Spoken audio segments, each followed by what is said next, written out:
I found that really helpful too, because I think as business owners who have, only so many hours in a day, you talk about that in the book, that that time is the great equalizer. We all have 24 hours. None of us have a few extra hours in our hip pocket. And so we have to be purposeful in terms of how we spend our time and who we spend our time with. And so it would be easy to choose to do online things like the Twitter and the Facebook, hoping that that would be enough, but there has to be that other element of the offline as well.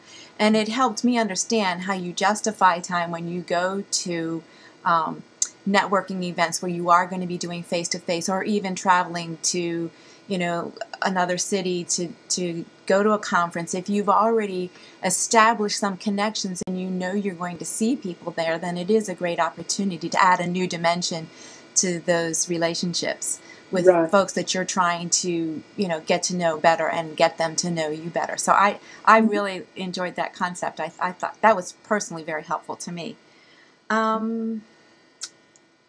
What are some of the biggest mistakes today in regards to social technologies, online and offline?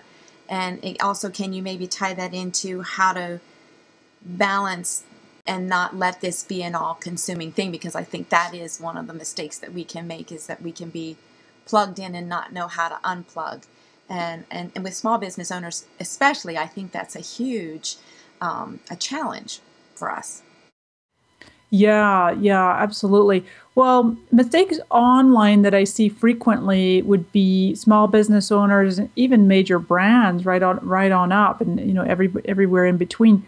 They will set up a social channel, be it a Twitter account, Google Plus, Facebook, etc., and they are attempting to implement traditional marketing, push marketing, and they're having it be a one-way broadcast channel, which, quite frankly, is okay if you are a news outlet. If that's what you do, is produce news and you're throwing it out there for people to consume, you don't have to be relational, two-way, engaging, but even if you are, it will make a big difference. So I think that that's probably the biggest mistake, I would say. Like on on Facebook, I'll see brands or business owners will turn their wall off. You can't turn comments off, but often they'll turn their wall off and put the focus only on the fan page and the business.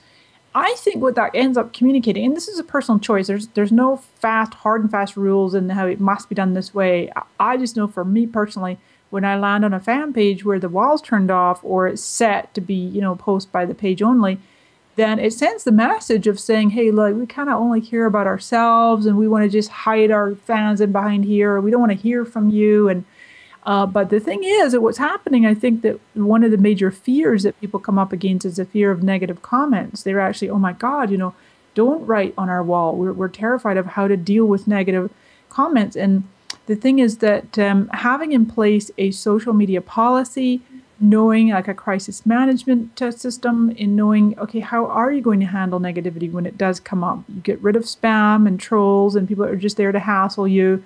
But for sure, with anything that anybody has remotely any grounds for having a gripe with your company or service, whomever, listen to them. Back to those soft skills. Listen, be empathetic, catch it quickly, promptly, courteously, just be nice. You don't have to be in that mindset of, oh, the customer's always right, and, just bow down to them.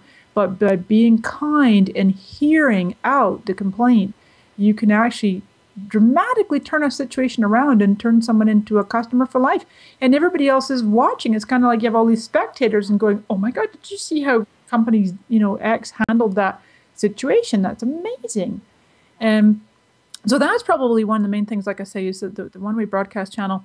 Offline mistakes that I see would be either companies who they don't put anywhere that they're on social media. You can't find on any of their literature or their products or their marketing materials, are they on Twitter or Facebook?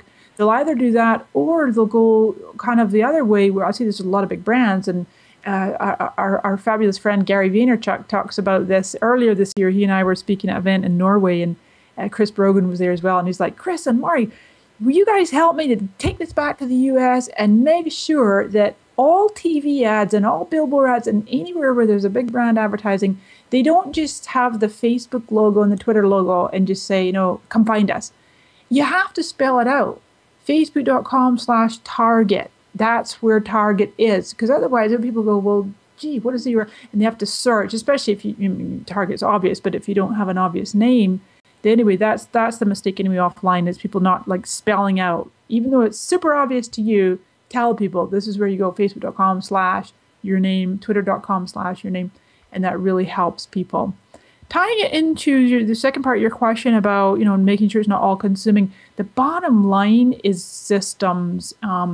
I don't know if you would be familiar with the 1950s W. Edwards Deming, who really put quality and systems on the map. In fact, the Americans just kind of brushed him off, and he took his work to Japan, and that's basically, they embraced his whole concept of systems.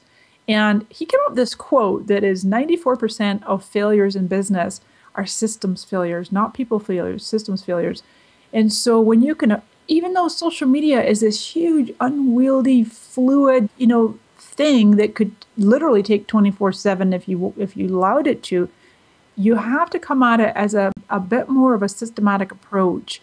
Earlier today, I was just chatting with Michael Port, the author of Think Big Revolution and Book Yourself Solid, and he has this wonderful concept of this 90-20. We have these 90 key people that you connect with, a little bit like my idea of the Hollywood squares, and so you're actually, yes, you can grow these enormous platforms and ultimately go for quantity when you focus on quality, but still having systems in place like a Twitter list or a Facebook friend list, or SCRM, which is a social customer relationship management system. There's a few of them out there, and basically tracking and monitoring and measuring the different relationships that you have, and being systematic about, okay, I got 30 minutes in the morning, 8 o'clock and 4 in the afternoon. I got my block of time, and I'm going to go through this checklist. I'm going to check my app mentions. I'm going to read the 5 top blogs that I like. And because otherwise it just does. It gives us, whoa, 5 hours went by. What did I do? I made 2 new Facebook friends today. Oopsie daisy.